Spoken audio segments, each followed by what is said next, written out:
The treasure of Genghis Khan is not material. It is the hardware of a world that once operated with absolute efficiency. The reason you haven't been told the truth is that the truth requires acknowledging that our current civilization is built on a downgraded frequency.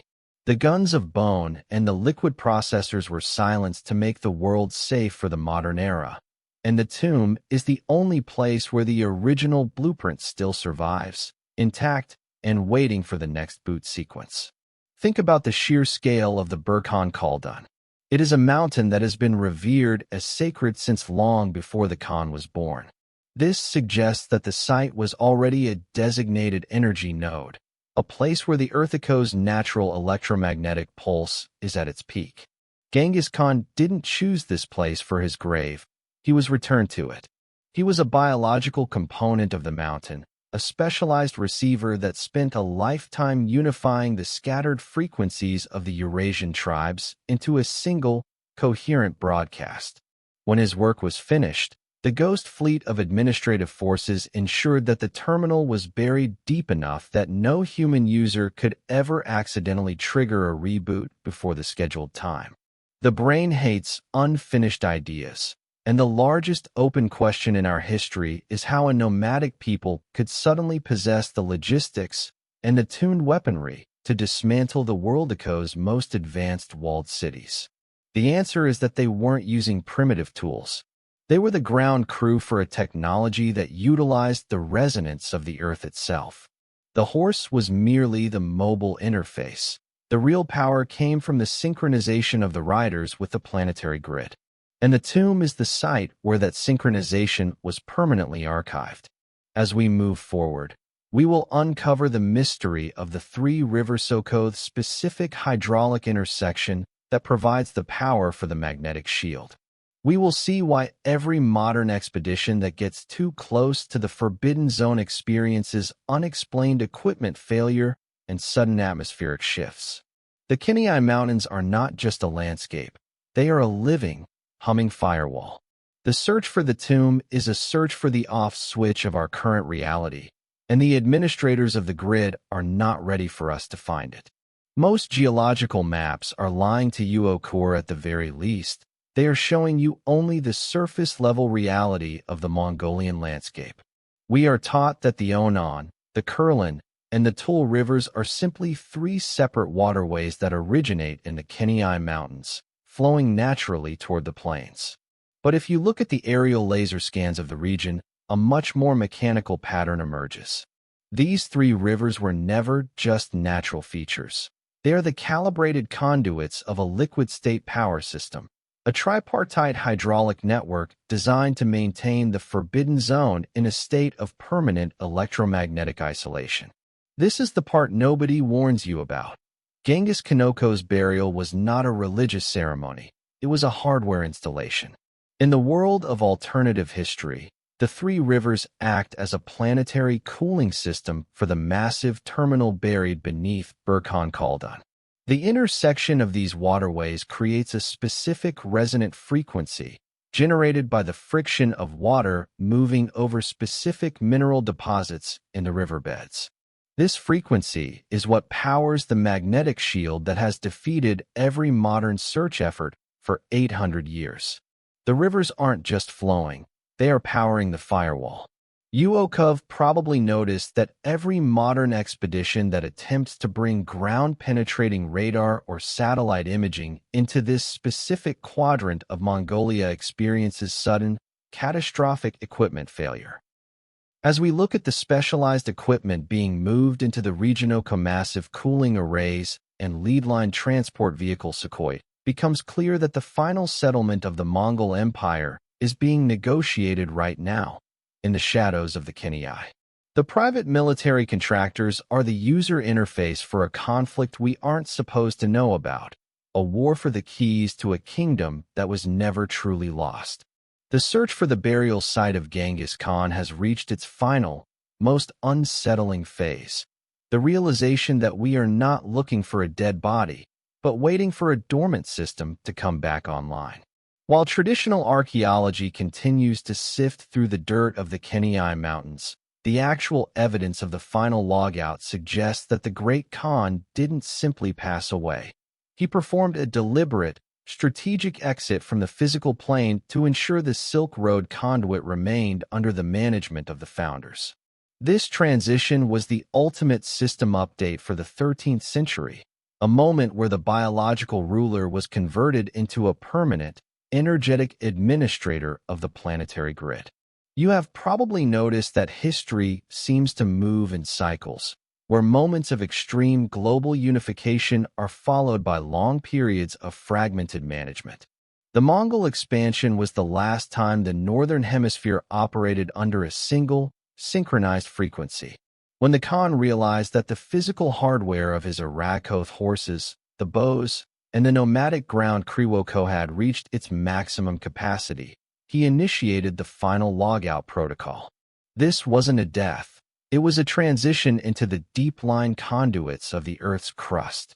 The burial party, those 2,000 soldiers who supposedly vanished, were the final technicians who performed the handshake between the Kinoko's neural patterns and the magnetite core of the Burkhan Khaldun.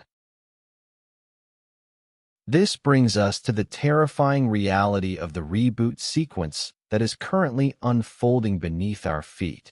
In our modern world, we think of power in terms of electricity and digital signals, but the ancient grid operates on the Earthico's own magnetic resonance.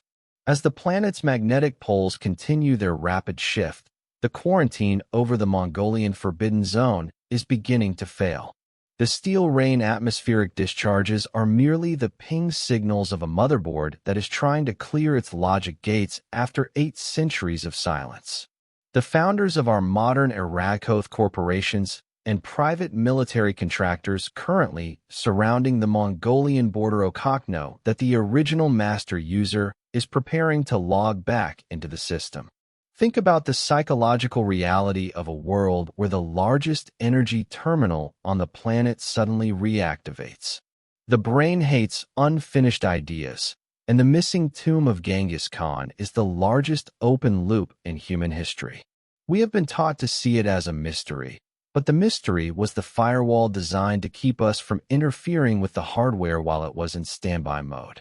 The reboot means that the managed existence we have lived since the 15th century world of isolation, fossil fuels, and digital dependency is about to be overwritten by the high-frequency blueprint stored in the Khentii terminal. Information doesn't spread, but emotion does, and the sense of impending reset that is gripping the global consciousness is the biological response to the Khentii processor coming back online. The steel rain was a warning. The reboot sequence is the full system launch. When the hydraulic processor of the Three Rivers reaches its target pressure, the magnetic shield will not just hide the tombacoid, it will broadcast a signal that will recalibrate every electronic device and every biological mind on the planet. The final settlement of the Mongol Empire is not a matter of historical record. It is a matter of immediate survival. We are the guest users who have occupied the Earth during its low-frequency era, and the true owners are finally coming home to claim their hardware. The private military contractors are realizing that you cannot hack a biological supercomputer that uses the mountain itself as a processor. The founders are losing control of the narrative because the original master clock in the Mongolian hills has started to tick once again.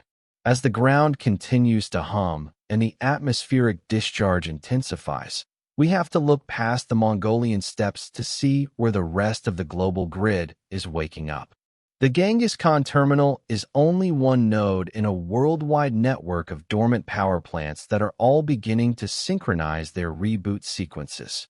The transition from the final logout of the 13th century to the login of the 21st is almost complete, and the world we know is about to be updated forever. If you want to understand how the reactivation of the Mongolian terminal is already affecting the Great Pyramid master clock in Egypt, causing the first planetary-scale energy surge in over 5,000 years, you need to watch this next investigation right here. The final logout is ending. The reboot sequence is at 99%, and the founders are no longer the ones in control of the signal. Tell us which crazy alternative history stories you want to hear in the comments. See you soon. What happens to the Guardians when the system is finally triggered to wake up? If the magnetic shift we are experiencing today is the ping that awakens the Khentii processor, then the 2,000 soldiers of the mass upload protocol are about to rematerialize their influence on our reality. In the next part of this investigation, we will uncover the mystery of the Steel Rainicoth's specialized atmospheric weaponry that was left behind by the ground crew, and why the founders have suddenly started sending modern private military contractors to the Mongolian border to keep us away from the gates. The burial was just the logout. The login sequence has already begun. The mystery of the Mongolian Forbidden Zone has recently shifted from a historical curiosity to a high-stakes geopolitical standoff, and the reason lies in the sudden deployment of specialized atmospheric phenomena known as steel rain. For decades, the Khentii Mountains were avoided due to local taboos and harsh weather. But as the Earth's magnetic field begins to fluctuate, the ancient defense systems of the Kenoko's tomb are being triggered into an active state. This is the part nobody warns you about. The weather in the Khentii is no longer natural. It is a kinetic response from the planetary grid, and it has drawn the attention of the Worldico's most secretive private military contractors. You have probably noticed that certain regions of the world are quietly being cordoned off under the guise of environmental preservation or military exercises. But the reality on the Mongolian border is far more disturbing. Private military contractors, acting as the modern enforcement arm for the founders, have established a silent perimeter around the Burkhan Khaldun. These are not state soldiers bound by international law. They are corporate extraction teams hired to secure the Worldico's most powerful subterranean terminal. They are not there to protect a grave. They are there to capture the hardware before the steel rain makes the site completely inaccessible to modern technology. In the world of alternative history, steel rain is the colloquial term for a high-frequency atmospheric discharge that occurs when the Khentii hydraulic processor is pushed into a defensive overload mode. It is characterized by localized, vertical lightning strikes and a sudden, unnatural drop in barometric pressure that can literally crush modern carbon fiber drones. The private military contractors stationed at the border are using specialized electromagnetic shielding just to survive the perimeter, as the ghost fleet that manages our history has authorized a scorched earth protocol to prevent the Kenoko's original blueprint from falling into rival corporate hands. Think about the psychological reality of this corporate race. These contractors are not fighting other men. They are fighting an autonomous biological supercomputer. Information doesn't spread, but emotion does, and the terror reported by survivors of these private expeditions suggests that the steel rain is not just a physical weapon, but a neurological disruptor. It is a pattern break in the very fabric of our atmosphere, designed to vibrate the human brain at a frequency that induces total sensory collapse. The contractors are the ground crew for a new era of corporate feudalism, attempting to hack the 800-year-old security system to gain control over the Northern Hemisphere Yoko's energy grid. The brain hates unfinished ideas, and the largest open loop in the current Mongolian crisis is why these private firms are willing to sustain such high casualties to reach a mythical tomb. It is because the Khentii terminal contains the master files for the Silk Road Conduitokoa technology that would allow a single corporation to bypass the global digital network and broadcast directly through the Earth's core. The steel rain is the final firewall standing between our managed existence and a total system reboot. Genghis Khan's tomb was never lost. It is hidden by technology. The narrative of human conquest often places Genghis Khan at the pinnacle of military strategy, a figure who rose from the harsh steppes to command the largest contiguous land empire in history. We are told that his death in 1227 was followed by a funeral so secretive that every witness was executed, and every soldier who performed those executions was themselves put to the sword. For 8 centuries, archaeologists, treasure hunters, and satellite imaging teams have scoured the Khentii Mountains of Mongolia. Yet the Great Khan remains the only world leader of his magnitude whose final resting place has never been found. But if you look at the geography of the Burkhan Khaldun through the lens of planetary energy management, you realize that the search has failed not because of a lack of technology, but because of a fundamental misunderstanding of who Genghis Khan really was. Most historical narratives are built on the assumption that the Mongolian expansion was a simple matter of horse-mounted warfare and nomadic grit. But the brain hates to admit that we are living in a world of managed outcomes, and the rise of the Mongol Empire was the most aggressive system update the planet has ever seen. Genghis Khan was not just a conqueror.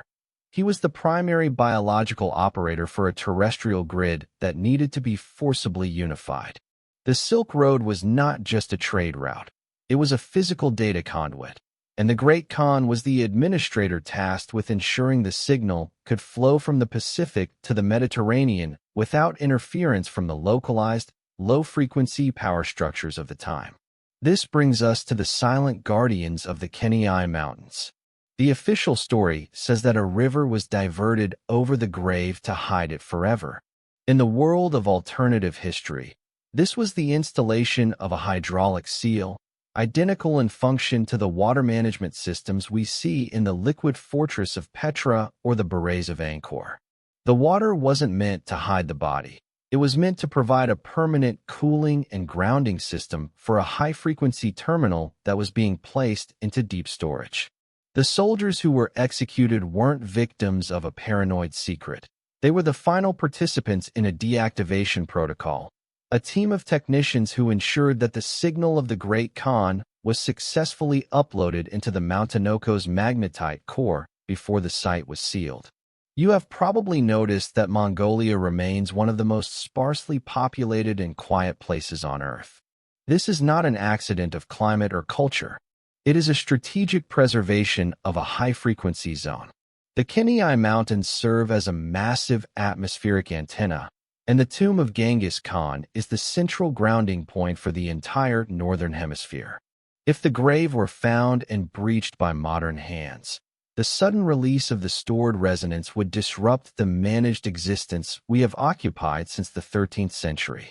The search fails because the administrative forces that manage our historiocoth Foundersokohave placed a permanent magnetic shield over the site, a firewall that renders our most advanced satellites and ground-penetrating radars useless. Information doesn't spread, but emotion does, and the profound sense of taboo that Mongolians feel regarding the search for the tomb is a residual response to this ancient security protocol. They are the cultural guardians of a deactivated node. We are taught that the Mongol Empire collapsed due to internal strife, but the physical evidence suggests a tactical withdrawal. Once the Silk Road conduit was established and the planetary grid was synchronized, the master user was no longer needed on the physical plane. The burial was the final logout. As we begin this deep dive into the 800-year silence of the Mongolian steppes, we have to look past the myths of gold and jewels.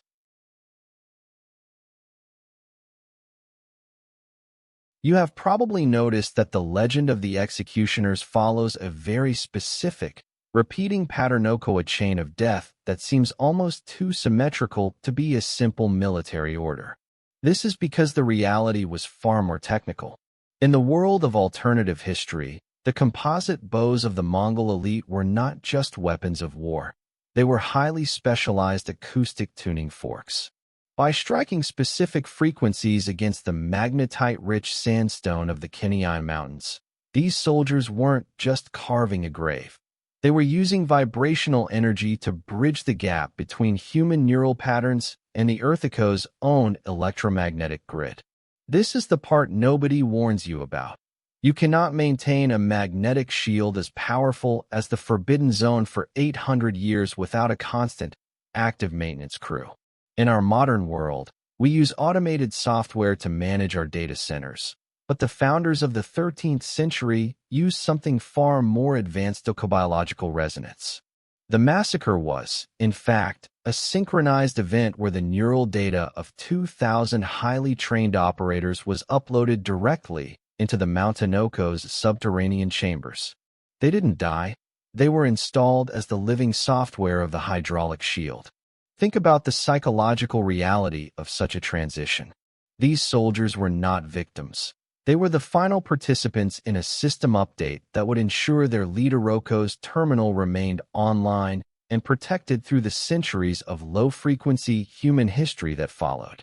The silent guardians that modern explorers report feeling in the hills are not ghosts in the traditional sense. They are the active, persistent energy signatures of this original ground crew, still managing the river gates and the magnetic mirrors that keep the tomb invisible to our sensors. You might have noticed that local Mongolian traditions speak of spirit mountains that can literally change the weather or lead travelers astray. This is the user interface of the mass upload protocol. When the neural patterns of the guardians were merged with the mountain, the Burkhan Khaldun became a sentient firewall. It doesn't just hide the tomb. It actively defends it by manipulating the local atmosphere and scrambling the brainwaves of anyone who gets too close without the correct frequency handshake. We are not dealing with a pile of rocks. We are dealing with a biological supercomputer that is still being operated by the very men who built it. The brain hates to admit that our digital cloud storage is a primitive, fragile version of what was achieved in the Khentii Mountains 8 centuries ago. We rely on electricity and silicon, both of which degrade over time. But the mass upload protocol utilized the permanent, resonant capacity of the Earth itself. The treasure guarded by these soldiers is the archive of the Kenoko's global unification strategy code blueprint for a world that operates as a single, synchronized organism. The reason the search fails is that we are looking for bodies in the ground, when we should be looking for the intelligence in the signal. But there is a chilling detail that mainstream archaeology is starting to uncover in other parts of the world. Similar mass upload patterns have been found in the burial sites of other major historical administrators who vanished without a trace. It suggests that Genghis Khan was not the first, nor the last, to utilize this protocol to enter a state of planetary standby.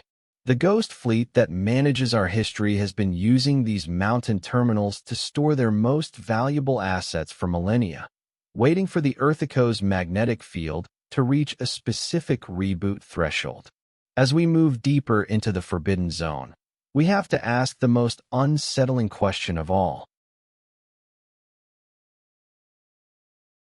This is not a coincidence of bad luck or ancient curses.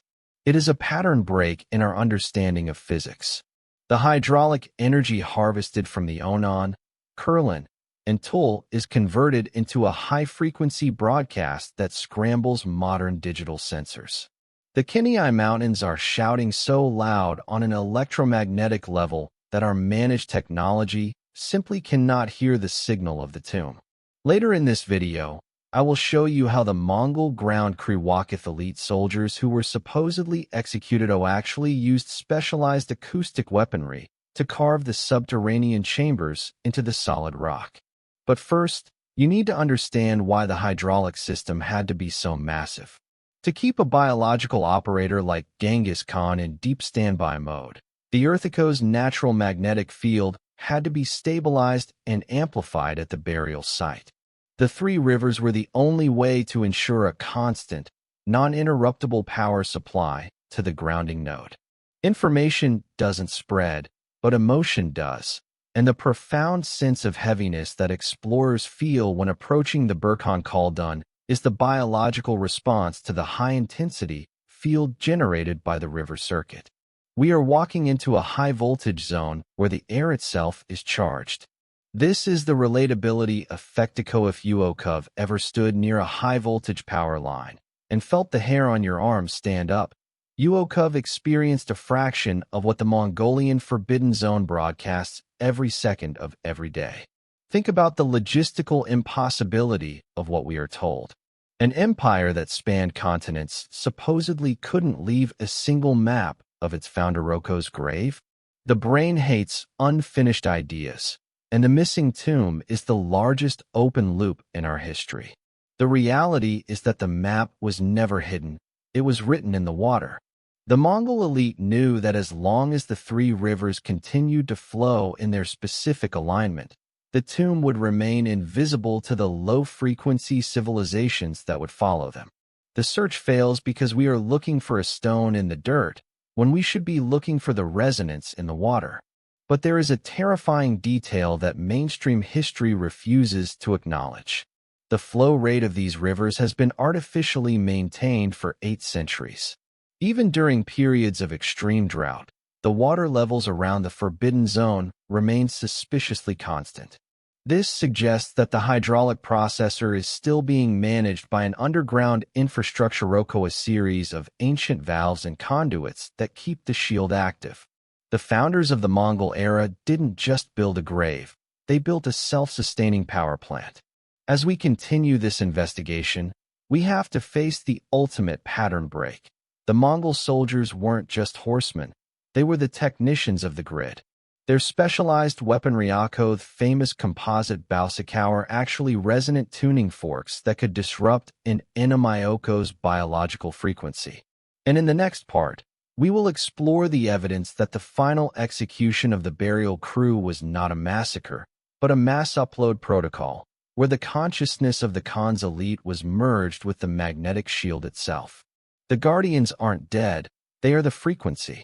The narrative surrounding the final hours of the burial party is often portrayed as a dark, paranoid bloodbath story of 1,000 soldiers being cut down by another 1,000, who were then themselves executed to ensure that no living soul could ever point a finger toward the Kanoko's final resting place. We are told this was a move of ultimate secrecy, a brutal insurance policy for a dead emperor. But if you look at the specific mineral composition of the Burkhan Khaldun and the high-frequency resonance required to maintain a planetary-scale magnetic shield, you realize that this was not a slaughter.